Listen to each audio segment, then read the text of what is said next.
అందరికీ నమస్కారం. ఈ స్టోరీ వింటున్న ప్రతి ఒక్కరికి, కాస్త మీ సమయం ఇచ్చి వింటున్న ప్రతి ఒక్కరికి థ్యాంక్ యూ సో మచ్. ఈ స్టోరీ ఒక జరిగిన స్టోరీ, రియల్ స్టోరీ మాత్రమే. స్టోరీలకు వెళ్దాం. నాకు పెళ్ళి అయ్యి 2 సంవత్సరాలు అవుతుంది. అమ్మా నాన్నని బాగా చూసుకునే అమ్మాయి కావాలని మా బంధువులు ఒక అమ్మాయిని పెళ్లి చేసుకున్నాను. కానీ ఆ అమ్మాయి మాకు కరెక్ట్ కాదు. ఇప్పుడు నాకు ఒక 2 ఇయర్స్ పాప కూడా ఉంది.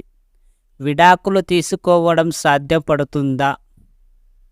మన సమాజంలో తల్లిదండ్రుల బాగోగాలు చూసుకునే బాధ్యత కొడుకుది. కానీ వచ్చే భార్య ఆ బాధ్యత తీసుకోకపోతే కొడుకుకే ఇంకా అంతకంటే నరకం ఉండదు.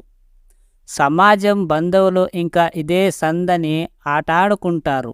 తల్లిదండ్రులను వదిలేయి నీకు భార్య ముఖ్యమంటారు. సరే అని వారిని వేరే పెడితే ఆ ముసలి తల్లిదండ్రులను ఎలా వదిలేశాడో చూడు అని సూటిపోటి మాటలు అంటారు.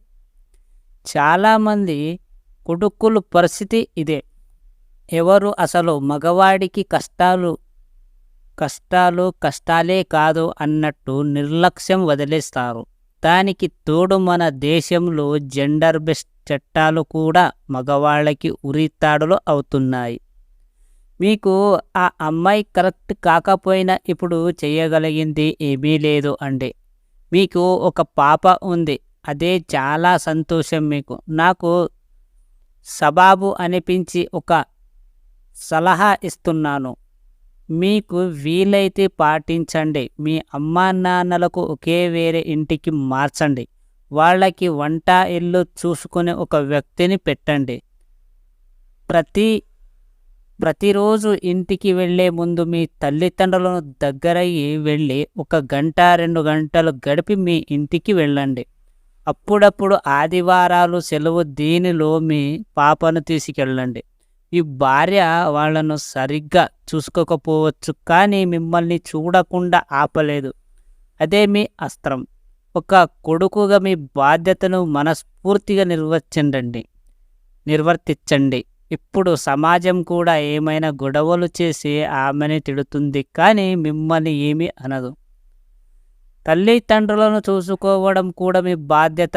వారి డబ్బులు ఇవ్వకూడదు, వారింటికి మీరు వెళ్ళకూడదు, పాపని తీసుకొని వెళ్ళకూడదు అని ఏ కోర్టు తీర్పు ఇవ్వలేవు.